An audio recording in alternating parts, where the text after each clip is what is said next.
안녕하세요. 반갑습니다. 김유라입니다. 오늘은 요즘 굉장히 핫한 신간 이지성 작가님의 미래의 부 가져왔습니다. 이 책 다들 읽어보셨나요? 네. 안 읽으면 누구만 손해? 나만 손해. 오늘 이지성 작가님 책 가져왔고요. 30년 전 강남에 집을 샀어야 한다는 후회를 반복하지 않기 위해 지금 새로운 투자를 시작하라라고 해요. 여러분 돈 좋아하시죠? 돈 벌고 싶으시죠? 쉽게 좀 벌고 싶으시죠? 안전하게 벌고 싶으시죠? 그런 분들이 꼭 읽어야 될 책이라고 생각해요. 사실상 재테크 책 같기도 하고요. 주식 책 같기도 하고요. 또 그리고 뭐 국가관, 그 다음에 뭐 철학, 뭐 인문학 책 같기도 하고 기업 분석 책 같기도 하고 그런 책이에요. 특히 아이들이 있는 그 어머니들이시라면 요즘 아이들 명의로 주식 투자 되게 관심 많으시잖아요. 아이들 세뱃돈을 어떻게 투자해야 되냐. 그런 거에 좀 답이 되지 않을까. 왜냐면 여기에는 장기 투자의 철학이 좀 있어요. 단기로 사고 파는 게 아니라 제가 읽으면서 정말 무릎을 치면서 읽었고요. 제가 노트에다가 엄청나게 적으면서 읽었어요. 그래서 저는 아마 이거를 리뷰를 할 게 너무 많아서 이제 오늘은 한 절반 정도만 리뷰를 할 예정이고 제가 조만간 이거는 중요 문구만 정리를 해서 블로그에 좀 올릴 예정이에요. 왜냐면 나중에 다시 좀 보고 싶은 그런 책입니다. 차이정원에서 책을 협찬을 받았고요. 차이정원은 아들 셋 엄마의 돈 되는 독서 제 책을 또 출간한 출판사기도 합니다. 그래서 이번에 신간 나왔다고 저한테 보내주셨어요. 너무 감사해요.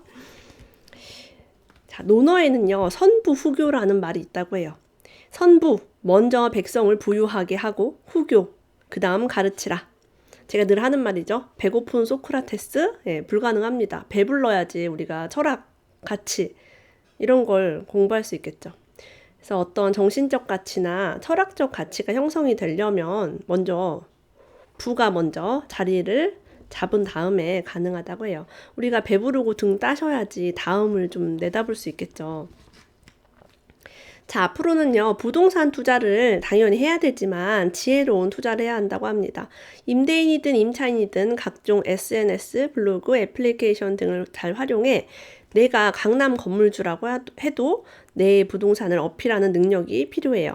이 능력이 앞으로 건물 가치를 결정짓는 중요한 요소가 될 가능성이 매우 크다고 합니다. 우리 맛집 찾아갈 때 어때요? 인스타그램 같은 거 보고 가죠. 그러면 저기 골목골목까지 막 찾아가요. 제주도 같은 데 놀러 가도 어떻습니까? 유명한 맛집을 찾아가는데 입지도 중요하지만 맛이 있느냐, 유명한가, 사람들이 많이 갔냐 이런 게 되게 중요해서 이제는 그런 부동산을 잘 어필해서 거기를 일부러 찾아가는 그런 게 되게 중요한 것 같아요. 우리 이지성 작가님은 뭐 다들 아시겠지만 과거에 아버지의 실패로 엄청난 빚을 지고 달동네에 10년 이상 살면서 꿈을 꿨습니다. 당시에 교회 청년부에 등록하지도 못했대요. 모임에 나가야 되고 커피도 한 잔 마시고 밥도 먹어야 되는데 그럴 여력이 없었대요. 경제적으로 부족해지면 사회적 관계가 단절된다. 동창회도 나가지 못하고 친구도 만나지 못한다. 그들이 나를 무시하기 때문이 아니다. 내가 친교비를 감당할 수 없기 때문이다. 남들에게는 그저 친목을 다지기 위한 밥 한 끼지만 나는 일주일을 살아야 하는 생활비이기 때문이다. 그렇게 인간관계가 끊기고 이제는 가족끼리 싸우기 시작한다. 좁고 작은 집에 살면서 스트레스가 쌓이니 화와 분노, 우울과 좌절감이 팽배해 조금만 건드려도 의도치 않게 큰 싸움으로 발전한다. 자, 이렇게 코로나 이후 시대에 지금부터 제대로 준비하지 않으면 당신도 이런 비참한 인생을 살 수 있다는 뜻입니다. 저도 돈 아낄 때요, 아무도 안 만났어요. 왜? 돈 없으니까. 그들이 나를 무시하기 때문이 아니라 내가 그 돈을 감당할 수 없기 때문이에요. 그래서 우리가 노후에도 동창회를 나가고 모임에 나가려면 돈을 잘 준비해 놔야 된다고 합니다. 자, 우리나라에서 주식 투자를 가장 잘하는 곳은 어딜까요? 정답은 국민연금이라고 해요. 우리가 낸 연금을 국민연금에서 주식 투자를 굴립니다. 한마디로 굉장히 무수한 주식 투자 인력을 국민연금에서 또 뽑아가기도 해요.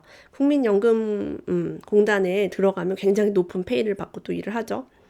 자, 이 책을 읽는 독자들도 국민연금만 따라서 투자한다면 투자 수익률을 높일 수 있을 것이다.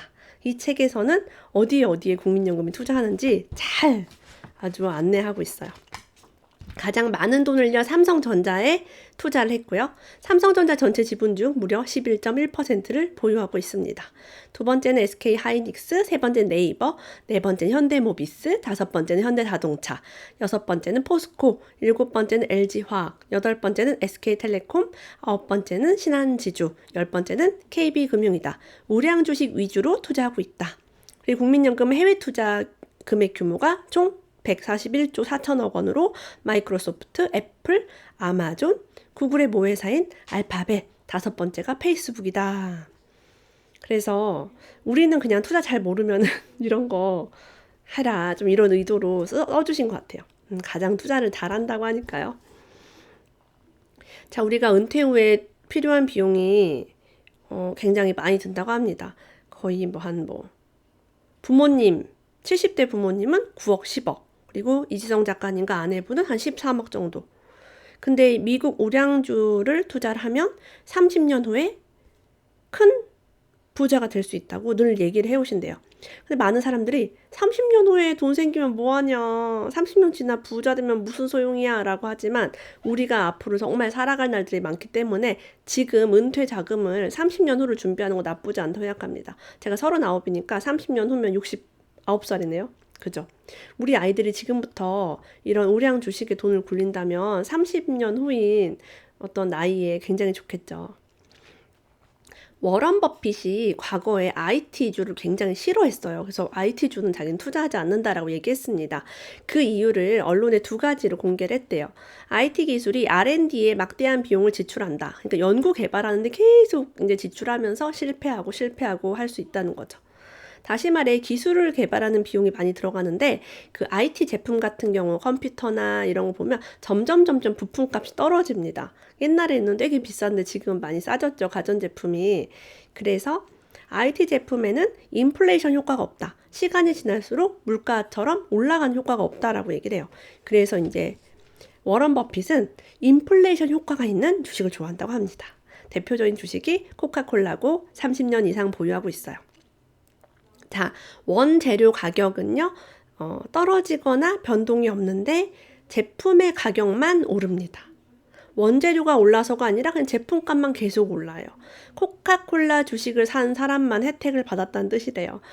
동남아시아, 인도, 아프리카 등 해외에서는 코카콜라 수요가 막대합니다. 우리나라는 웰빙해서 잘 안 먹는데 의외로 이런 나라들 많이 먹어요. 제가 그 더운 나라 여행을 많이 갔는데요. 정말 콜라를 많이 마시게 돼요. 더우니까. 물만 마실 순 없잖아요. 제가 몰디브 신혼여행 갔을 때도 그 길거리에 있는 마트에서 콜라를 산 적이 있는데, 제가 잘 금액 기억 안 나는데 한 200~300원 정도 했던 것 같아요. 제가 너무 놀랐어요. 아니 도대체 코카콜라는 원가가 얼마길래 이렇게 싸게 팔지? 얘네 나라한테는 이렇게 싸게 팔지, 몰디브한테는? 그리고 제가 작년, 재작년에 태국 갔을 때도 한 250원에서 300원 정도밖에 안 했습니다. 그때 아이들에게 콜라를 사주면서 야, 많이 먹어. 진짜 싸다. 4병에도 1,000원밖에 안 한다. 막 이러면서 콜라를 사줬던, 500ml 기준으로 얘기를 하는 거예요. 자, 그러면 보세요. 원가는 되게 저렴하고, 그런 지금 이런 동남아 쪽에는 거의 250원, 300원에 판매가 되는 이것들이 나중엔 가격이 올라갈 거예요. 1,000원도 뭐 거뜬히 받을 수 있겠죠. 그러면 코카콜라 주주는 계속 부자가 된다고 합니다. 점점 먹는 인구도 늘어나겠죠. 생활 수준이 좋아지면서. 자, 그리고 애플을 사라라고 얘기합니다. 또 애플을 또 사야 되는 이유도 자세하게 이제 언급이 돼 있어요. 워런 버핏이 이제 애플을 좀 뒤늦게 투자했죠. 알려진 바에서는 손녀가 애플을 하루 종일 가지고 있어서 이제 그때부터 보고 IT를 싫어하시지만 애플을 투자하게 되었고, 어떤 방식으로 투자했는지도 이제 이 책에 잘 나와 있는데요. 결론적으로는 애플 주식을 사고, 애플 주식 배당금을 모아서 다시 애플 주식을 또 사고, 그렇게 30년을 반복하면 100배 이상의 수익을 얻게 된다고 얘기합니다. 이 100배라는 수치는 그동안 다른 우량주들의 어떤 그런 데이터를 통해서 나온 거예요. 이게 비록 한 주라고 해도 말이다. 한 주 사서 배당금 받고 또 투자하고, 한 주 배당금 받고 또 투자하고 이걸 계속 30년을 반복하라고 해요. 근데 여기서 문제는 한 주에 대한 배당금으로 주식을 살 수는 없죠. 그래서 그 배당금으로 또 주식을 살 수 있을 정도로 구입을 하면은 아마 이 플랜이 가능할 것 같습니다. 나도 1등 주식을 갖고 아내도 자식도 1등 주식을 평생 보유하는 문화를 우리 집안 고유 문화로 만들어야 한다. 예, 재벌들만 돈 번다고 부러워하지 말고 우리도 해야 된다. 자, 에르메스와 애플이 합작을 해서 에르메스 애플 워치를 내놓았는데 순식간에 매진됐대요. 전 제가 애플도 안 쓰고 에르메스도 관심이 없으니까 몰랐어요. 이 책을 읽고서 이런 새로운 것을 인지하게 되었습니다. 애플은 앞으로 에르메스를 비롯한 전 세계 명품 회사들과 합작해 새로운 명품 시계를 만들어낼 것이다. IT와 명품의 합작이죠. 자, 코로나보다 더한 재앙이 이 세상에 일어날 수도 있을까요? 네, 전 이번에 경험하고 나서 뭐 또 있을 수도 있겠다 이런 생각이 들어요. 전염병이 아닌 세계 대공황 수준의 재앙이라고 해요. 이런 게 혹시 터진다고 가정해 보래요. 자, 이런 건 한두 해 아니라 5년 이상 지속될 확률이 높은데 최후에 살아남는 기업은 현금 보유량이 많고 부채가 적은 구글일 것이다 라고 하십니다. 나는 애플보다 아마존보다 마이크로소프트보다 구글을 더 좋아한다 라고 해요. 저도 구글을 굉장히 좋아해요. 여러분 지금 구글을 통해서 이 영상 보시고 계십니다. 자, 인공지능, 클라우드, 양자 컴퓨팅 이런 것들 굉장히 중요한데 이 셋 중에 가장 중요한 건 무엇일까? 클라우드다. 자, 우리 구글의 알파고가 바둑 대국터서 이세돌도 이기고 커제도 이긴 그런 거 다 기억하시죠? 이 클라우드가 바로 알파고의 집이라고 합니다. 이 클라우드 안에 모든 데이터가 축적이 돼서 인공지능이 여기에서 살면서 데이터를 학습한다고 해요. 그래서 이제 클라우드가 앞으로 또 어떻게 될 것인가 이런 이야기도 잘 나와 있는데요. 사실 조금 어려운 개념이긴 해요. 우리가 처음 듣고 이런 게 있구나.